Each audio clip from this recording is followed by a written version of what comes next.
लेकिन जब आपको जरूरत होगी और आपकी तरफ आंख उठेगी और आपके अधिकारों में हमला होगा तो सिर्फ भीम आर्मी और आजाद समाज पार्टी आएगा। वही असली नीले वाला है, वही असली नीले को आगे बढ़ाने वाला। जिन्होंने हमारी परेशानियां नहीं देखी, हमारे घर नहीं देखे, हमारी तकलीफें नहीं देखी, हमारा भूखा पेट नहीं देखा, हमें गटर में उतरते नहीं देखा, हमें मार खाते नहीं देखा, हमें गटर में मरते नहीं देखा, 7,000, 12,000, 11,000 रुपए अपने बच्चों को पालते नहीं देखा, जिन्होंने हमें हमारी रोटियों को नहीं देखा।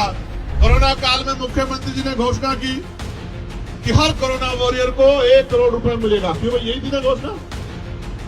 एक हमारा सफाई कर्मचारी भाई जिसका जीवन खत्म हो गया, उसके परिवार के पास हम गए, हमने कहा भाई मोर्चा निकलेगा। अब मोर्चे से बड़ी डरती है सरकार, मोर्चा निकलेगा। घोषणा हुई तो सरकार के लोगों ने बुला लिया। हमने उसको वादा किया कि एक नौकरी दिलाएंगे और 1 करोड़ रुपए दिलाएंगे जो आपका अधिकार बैठता है। सरकार ने उनको नौकरी दे दी चुपचाप और 10 लाख रुपए दे दिए। डॉक्टर अंबेडकर भी अकेले थे, माननीय काशीराम साहब भी अकेले थे और चंद्रशेखर भी अकेला। एक मौका मिलने दे तो बताऊंगा पार्लियामेंट में, अगर इस नीले पटके वाले ने अपनी अलग पहचान न बनाई तब आप कहना। जो बाबा साहब अम्बेडकर कहते थे आपको बिजली फ्री दे देंगे, पानी फ्री दे देंगे, रोटी अनाज दे देंगे, लेकिन आपके बच्चों को एजुकेशन नहीं देंगे, क्योंकि एजुकेशन सवाल को जन्म देती है। और उत्तर प्रदेश में तो मैं चैलेंज करके कहता हूं, जिस तरह की मेहनत उत्तर प्रदेश के साथी कर रहे हैं, 27 के चुनाव में हम वहां की सत्ता आपके चरणों में लाकर रख देंगे। जितना ये आपको आज कह रहे हैं कि हम देंगे और दे रहे हैं, मैं इससे 4 गुने की गारंटी देता हूं, क्योंकि हमें कोई पैसा घर नहीं लगाना, अपने घर में नहीं लगाना, आपके लिए आपका पैसा आप ही के ऊपर लगाना है।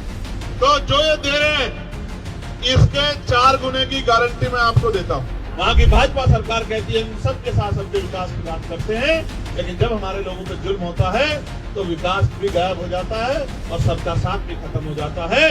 उनको न्याय नहीं मिलता। 3 साल पार्लियामेंट के सामने आके उस बच्चे ने अपने आप को आग लगा ली और 70% जल गया और अस्पताल में उसने दम तोड़ दिया।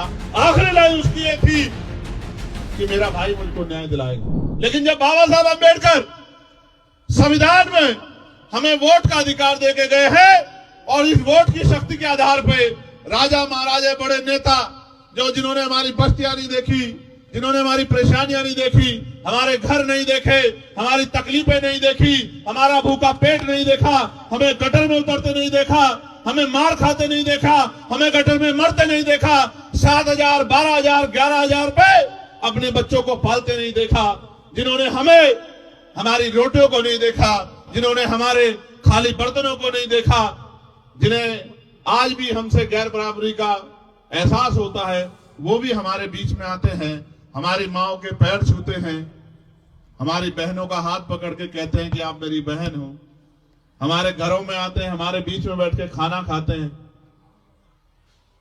हमारे गिलास में पानी पीते हैं। कभी कभी गिलास अपना ले आते हैं लेकिन पानी पीते हैं, बर्तन अपने ले आते हैं, खाना अपना ले आते हैं, हमारे बीच में बैठ के खाते हैं। ये साबित करने की कोशिश करते हैं कि हम आपके हितैषी हैं।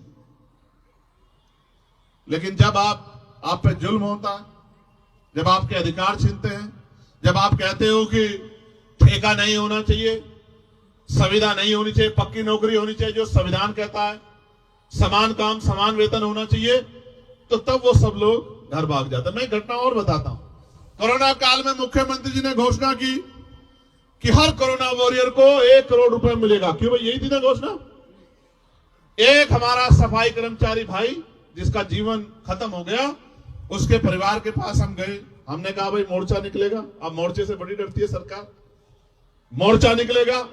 घोषणा हुई तो सरकार के लोगों ने बुला लिया। हमने उसको वादा किया कि एक नौकरी दिलाएंगे और 1 करोड़ रुपया दिलाएंगे जो आपका अधिकार बैठता है।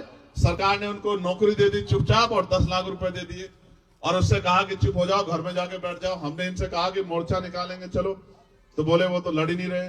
तो मैंने कहा क्यों नहीं लड़ रहे हैं? उन्होंने बताया कि ऐसा ऐसा हो गया। तो मैंने कहा बताओ कि अपना 90 लाख रुपए खो दिया उसने। बोले ये मिल गया, ये भी बहुत है, आपके जाने से ये मिल गया।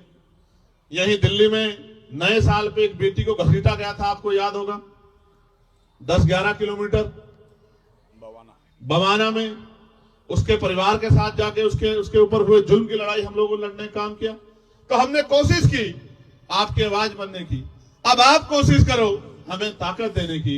अगर आपने ये कोशिश कर ली, भाई सेंसर वहां खड़े हैं, मैं जिम्मेदारी से कह रहा हूं, अगर आपने ये कोशिश कर ली और अगर आपने एक मौका बड़े पैमाने पे नहीं छोटे पैमाने पे भी आजाद समाज पार्टी को दे दिया, भीम आर्मी को दे दिया, तो आप याद रखना, जब मैं अपने यहाँ चुनाव लड़ रहा था मुझसे कहते थे क्या करेगा अकेला चंद्रशेखर, तो मैंने कहा था कि डॉक्टर अंबेडकर भी अकेले थे, मानवर काशीराम साहब भी अकेले थे और चंद्रशेखर भी अकेला। एक मौका मिलने दे तो बताऊंगा पार्लियामेंट में, अगर इस नीले पटके वाले ने अपनी अलग पहचान ना बनाई तब आप कहना। और आज आप देखो कि पार्लियामेंट जब चलती है, मैं आसिया गया, इटली गया, मैंने एक संकल्प किया था पूरा करने का। हमारे धर्मगुरु हैं संत रामानंद जी महाराज जो शहीद हो गए थे, उनकी उस धरती पे जाके नमन करने का मैंने संकल्प लिया था। मैं वहां गया, वहां की बहनों माओ से मिला, सोच रहा था क्या जानती होंगी मुझे, तो बोलती है कि भाई हम अपने फोन में संसद टीवी देखते रहते हैं कि कब हमारा भाई पार्लियामेंट में हमारे लिए बोलेगा। आप ये बताओ, आप भी सुनते होंगे और बहुत सारे लोग तो ये कहते हैं कि हमने पार्लियामेंट टीवी को इसीलिए यूट्यूब पे सब्सक्राइब किया है कि हमारा भाई वहां बोलता है हम उसको सुनते हैं। आप ये देखो, भोजन माता, आशा, आंगनबाड़ी, सफाई कर्मचारी, ठेके पे कर्मचारी, सरकारी कर्मचारी, दिल्ली सिविल डिफेंस वाले, कोई ऐसा पुलिस के लोग, दिल्ली पुलिस हो चाहे देश की पुलिस, उनके मॉडर्नाइजेशन की बात, होमगार्ड की, ग्राम के चौकीदार की, सब लोगों की बात, नौजवानों की बात, रोजगार की बात, महंगाई पे मार की बात जो जनता पे पड़ रही है, सारी आवाज हमने पार्लियामेंट में उठाने का काम किया। और आज ये हालत है कि कल तक कोई जो जय भीम नहीं बोलता था, इस अब मैं पार्लियामेंट में जाता हूं तो ऐसा लगता है सारे जय भीम वाले हो गए, इधर वाले भी और इधर वाले भी। एक दिन तो मैं गया, अभी एक विवाद हुआ तो मैं गया तो वहां के कर्मचारी आए मेरे पास, मैं अंदर बैठा कुछ लिख रहा था, बोले आज तो आपकी पार्टी के बहुत सारे सांसद आए हैं। तो मैंने कहा कि यार अभी तो चुनाव भी नहीं हुआ, सांसद कहां से बन गए बहुत सारे, तो बोले बहुत सारे लोग नीला पटका पहन के घूम रहे हैं। तो मैंने कहा नीला पटका पहन के तो बहुत लोग आएंगे, जय भीम का नारा भी बहुत लोग लगाएंगे, लेकिन जब आपको जरूरत होगी और आपकी तरफ मांग उठेगी और आपके अधिकारों पे हमला होगा तो सिर्फ भीम आर्मी और आजाद समाज पार्टी आएगा। वही असली नीले वाला है, वही असली नीले को आगे बढ़ाने वाला है। तो मैं बस आपसे कहना चाहता हूं, अब तक आपने सबको मौका दिया, सबका हाथ पकड़ा, सबको आगे बढ़ाया, सबकी आवाज आपने सब पे भरोसा किया। एक मौका आपको हमारे इन काम करने वाले साथियों को भी देना चाहिए।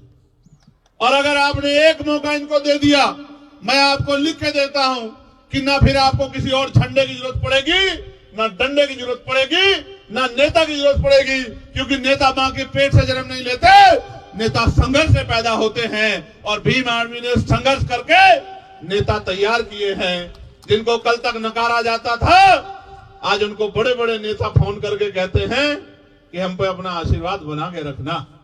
मैं बस आपसे कहना चाहता हूं, अच्छी बात यह है कि मेरे लोकसभा क्षेत्र के भी बहुत सारे लोग जो नगीना छोड़ के आ गए वो भी मुझे रास्ते में मिले, वो भी यहां रहते हैं। अब उन पे तो मुझे भरोसा है कि वो मेरा साथ छोड़ ही नहीं सकते। मैं यहां से नगीना के साथियों का भी धन्यवाद देता हूं और मैं आपसे ये भी कहना चाहता हूं बहुत जिम्मेदारी के साथ कि सड़कों की लड़ाई हम लड़ते रहेंगे। इसका उदाहरण यह है कि 1 तारीख को हम भीमा कोरेगांव गए, 2 तारीख को परभनी में जो हिंसा हुई उन हिंसा के परिवारों से मिले, 3 तारीख को बागपत में जो जुल्म हुआ, जिस बच्चे ने पार्लियामेंट के सामने आके सुसाइड कर लिया क्योंकि उसको न्याय नहीं मिल रहा था, वहां की भाजपा सरकार कहती है सबके साथ सबके विकास की बात करते हैं, लेकिन जब हमारे लोगों पे जुल्म होता है तो विकास भी गायब हो जाता है और सबका साथ भी खत्म हो जाता है। उनको न्याय नहीं मिलता। 3-3 साल पार्लियामेंट के सामने आके उस बच्चे ने अपने आप को आग लगा ली और 70% जल गया और अस्पताल में उसने दम तोड़ दिया। आखिरी लाइन उसकी ये थी कि मेरा भाई मुझको न्याय दिलाएगा। तकलीफ होती है, दर्द होता है कि उतनी शक्ति नहीं है, लेकिन मैं आपसे कह रहा हूं, अभी मैं परभनी गया, वहां सोमनाथ सूर्यवंशी की पीट पीट के पुलिस ने हत्या कर दी और उसके गम में हमारे एक नेता वो काड़े साहब उस दुनिया में नहीं रहे। महिलाओं को पीटा, नौजवानों को पीटा, बहनों को पीटा, घर में घुस के बच्चों को पीटा सरकार के इशारे पे। तो हमने कहा 17 से मोर्चा निकलेगा। आप शक्ति देखो किसे कहते हैं। मैंने कहा 17 से पैदल मोर्चा निकलेगा परभनी से और मुंबई मंत्रालय तक। तो कल चीफ मिनिस्टर के यहां से फोन पहुंच गया कि 6 तारीख को मैं झूठ नहीं बोलता, आप पता करा लेना। 6 तारीख को दोनों परिवारों को मुख्यमंत्री ने बुलाया है कि मुख्यमंत्री जिनसे मिलना चाहते। इतनी शक्ति का निर्माण आज आपने पूरे भारत में कर लिया है कि आपकी एक आवाज पे सरकारों को सोचना पड़ता है। आप ये सोचो, ये तो तब है जब अभी संवैधानिक शक्ति उस पैमाने पे नहीं है। आप ये सोचो जिस दिन संवैधानिक शक्ति होगी। और उत्तर प्रदेश में तो मैं चैलेंज करके कहता हूं, जिस तरह की मेहनत उत्तर प्रदेश के साथी कर रहे हैं, 27 के चुनाव में हम वहां की सत्ता आपके चरणों में लाकर रख देंगे। इस बात का भी मैं आपको विश्वास दिलाता हूं। लेकिन मैं आपसे कहना चाहता हूं कि आपका आशीर्वाद भी हमें मिलना चाहिए। मिलना चाहिए नहीं मिलना चाहिए? देख लो, मदद करोगे नहीं करोगे? नहीं, दोनों हाथ उठा के बताओ। नहीं, दोनों हाथ से बात नहीं बढ़ेगी। अपनी अपनी जगह पे खड़े होके बताओ, मदद करोगे नहीं करोगे? अच्छा, 1 मिनट बैठ जाओ। आखिरी बात बता देता हूं। ये मेरे कान में इन्होंने कुछ कहा। आप देखो, मीडिया के साथी भी यहां खड़े, रिकॉर्ड कर लेना। जितनी योजनाएं सारी सरकारें चला रही हैं, दोबारा कह रहा हूं, फ्री बिजली, फ्री पानी, फ्री ये और भी कुछ टैक्सीज, उनकी सारी योजनाएं, और उन योजनाओं पे भी प्लस करके मैं किसी की योजना ना गिनाता, मैं संवैधानिक शक्ति को समझता हूं। ये जो बजट है ना, जो आपके ऊपर लग रहा है, ये बजट आप ही की जेब से गया टैक्स के रूप में। आपका पैसा आपके ऊपर लगाना कोई बहुत बड़ा काम नहीं। अब तो चुनाव आएगा तो बहुत लोगों की पोल खोलने का काम करेंगे। एमसीडी वाले क्या कर रहे हैं, दिल्ली सरकार वाले क्या कर रहे हैं, बहुत लोगों की बात बताएंगे आपको। लेकिन आप ये सोचो, जितना ये आपको आज कह रहे हैं कि हम देंगे और दे रहे हैं, मैं इससे 4 गुने की गारंटी देता हूं। क्योंकि हमें कोई पैसा घर नहीं लगाना, अपने घर में नहीं लगाना है। आपके लिए आपका पैसा आप ही के ऊपर लगाना है। तो जो ये दे रहे हैं, इसके 4 गुने की गारंटी मैं आपको देता हूं। मैंने मांग की प्राइम मिनिस्टर से कि उच्च शिक्षा में स्कॉलरशिप मिलनी चाहिए। दिल्ली के मुख्यमंत्री ने पढ़ लिया। उनकी रिसर्च टीम ने अगले दिन उन्होंने कहा, मैं बहुत बड़ी घोषणा बाबा साहब अंबेडकर पे करना चाहता हूं, कल इस समय करूंगा।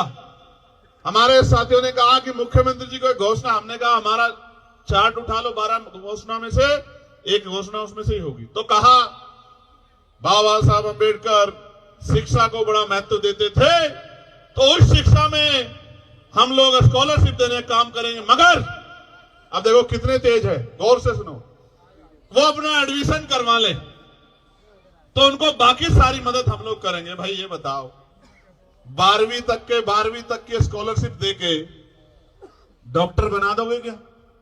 इंजीनियर बना दोगे क्या? वकील बना दोगे क्या? जज बना दोगे क्या? क्या बना दोगे? बेवकूफ तो बना सकते, क्योंकि हाई स्कूल इंटर तो हमारा मरा गिरा आदमी भी रूखी सूखी खाके अपने बच्चों को करा ही देता। अगर करना है इस देश में, जो बाबा साहब अम्बेडकर कहते थे आपको बिजली फ्री दे देंगे, पानी फ्री दे देंगे, रोटी अनाज दे देंगे, लेकिन आपके बच्चों को एजुकेशन नहीं देंगे। क्योंकि एजुकेशन सवाल को जन्म देती है। और जिस दिन आपके बच्चों को शिक्षा का अधिकार मिल गया और मुफ्त शिक्षा मिल गई और गुणवत्तापूर्ण शिक्षा मिल गई, आप याद रखना, आपका रास्ता कोई नहीं रोक सकता। इसका उदाहरण डॉक्टर बाबा साहब अम्बेडकर है कि ये ना चाहते हुए भी बाबा साहब अम्बेडकर संविधान सभा में भी गए और कानून मंत्री भी बने। इसलिए मैं आपको कहना चाहता हूं, मैंने पार्लियामेंट में कहा था कि समान शिक्षा पॉलिसी लागू कर दो।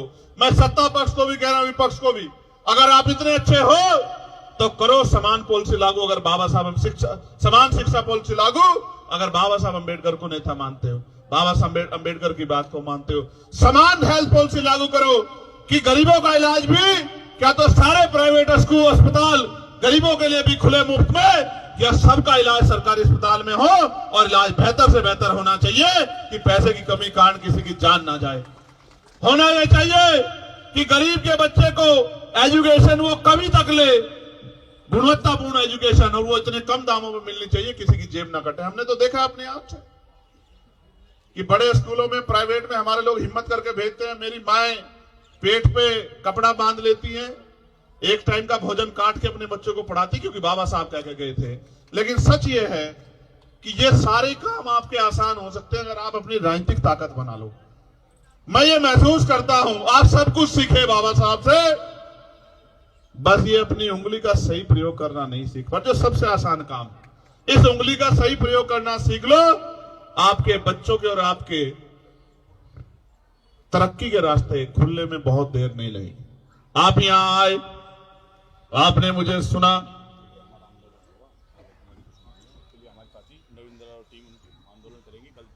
कल आप यहां आए, आपने मुझे सुना और हाथ उठा के समर्थन किया, इसके लिए मैं आपका धन्यवाद करता हूं।